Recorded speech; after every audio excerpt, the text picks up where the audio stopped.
Mesdames, je ne vous comprends plus. Non, franchement, j'ai arrêté d'essayer de comprendre. Je vais vous raconter un truc, ok?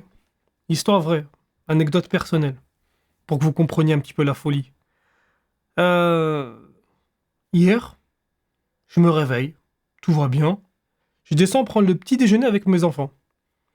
Et à l'aîné, je lui pose la question. Je dis alors, t'as bien dormi? Il me répond oui. Je lui dis, t'as rêvé de quoi?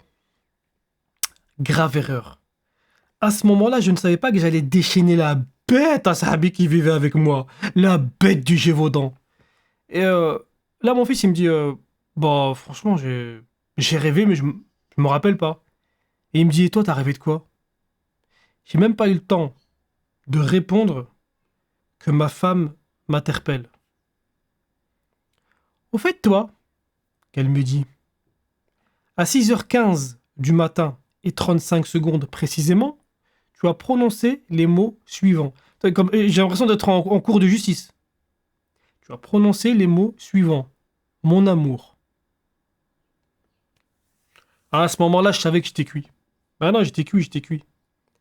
Elle m'a dit, c'est qui t'appelle mon amour? Parce que moi, tu m'appelles jamais comme ça, moi. Moi, tu m'appelles jamais comme ça, moi. Hum, J'étais cuit. J'étais fait comme un rat. Le pire, c'est que je me rappelle même pas avoir rêvé de quelque chose en rapport avec ça. Mais elle m'a quand même fait un procès par rapport à ce mot-là. Alors j'ai essayé de rattraper le truc comme je pouvais.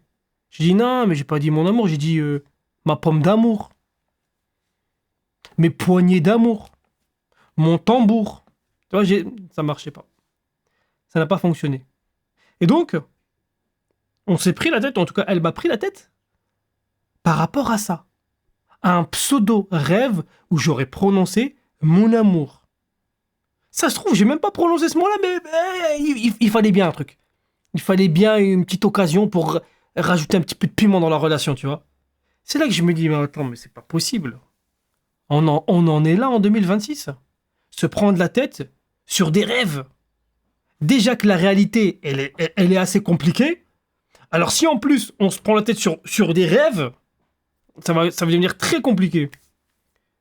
Et pareil, hein. Non, mesdames, je ne vous comprends pas quand vous nous posez la question. Tu veux manger quoi ce soir? Moi, je réponds steak frites. Oh, encore steak frites.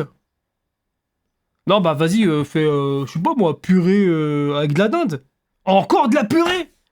Mais dans ce cas-là, pourquoi est-ce que vous nous posez la question? Faites ce que vous avez envie de faire. Faites ce que vous voulez. Moi, la prochaine fois qu'on me pose la question, je vais répondre une dinguerie. Je vais répondre, j'aimerais bien des spaghettis bolognaises avec des lasagnes, avec des pizzas, avec un tagine. C'est bon, ça te va ou pas? Non? Ah, dommage. Je pensais vraiment que j'ai... Si on n'a pas le choix, ne nous donnez pas le choix. C'est très grave.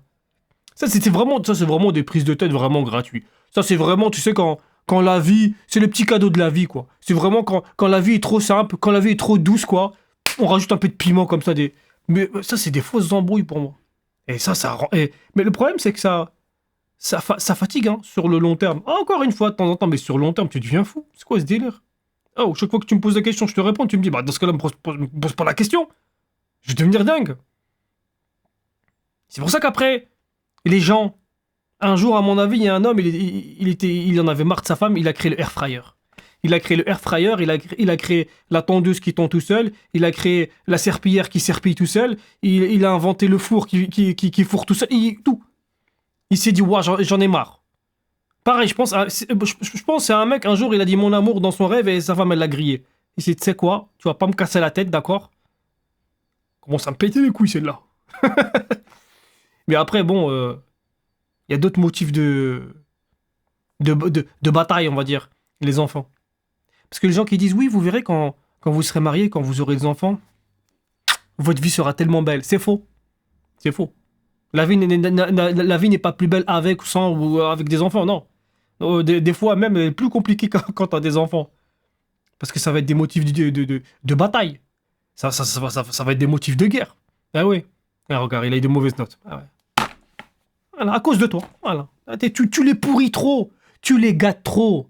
Ils sont pourris gâtés. Comment tu veux qu'ils évoluent? Regarde, regarde, ton fils. Il est malade. Ah, c'est ta faute. Encore ta faute. Je sais pas à quel moment c'est ta faute, mais c'est ta faute. Faut bien trouver un bouc émissaire. Ok? Regarde ton fils. Regarde ton fils, regarde. Il a des mauvaises notes à l'école. C'est ta faute, mais c'est ta faute. Tu le laisses trop sur les écrans, c'est ta faute. Au lieu de lui apprendre, au lieu de lui faire... Tu le laisses trop. Oui, tu lui as acheté 1500 livres, mais c'est pas suffisant. C'est pas suffisant. Regarde ton fils. Regarde comment il me parle. Tu vois? Tu vois le manque de respect? Tu vois l'éducation que t'as donnée à ton fils, tu vois? T'as vu ce qu'il est devenu maintenant? Ah ouais, quand il fait des bêtises, c'est mon fils. C'est ça. Quand il fait des bêtises, c'est mon fils. Et quand il se comporte bien, c'est ton fils. Voilà. J'ai l'impression qu'on refait le même schéma que nos parents ont fait. Parce que moi, mes parents, c'était comme ça. Quand je faisais une connerie, j'étais le fils de l'un, mais pas le fils de l'autre. Et quand je me comporte bien, j'étais le fils de l'un, mais pas le fils de l'autre. Ou des fois, j'étais le fils des deux. Ça dépend. Ça dépend des humeurs du chacun, vraiment. Mais ouais, mesdames, je ne vous comprends plus. Est-ce que je vous ai même déjà compris un jour? Franchement, je sais pas.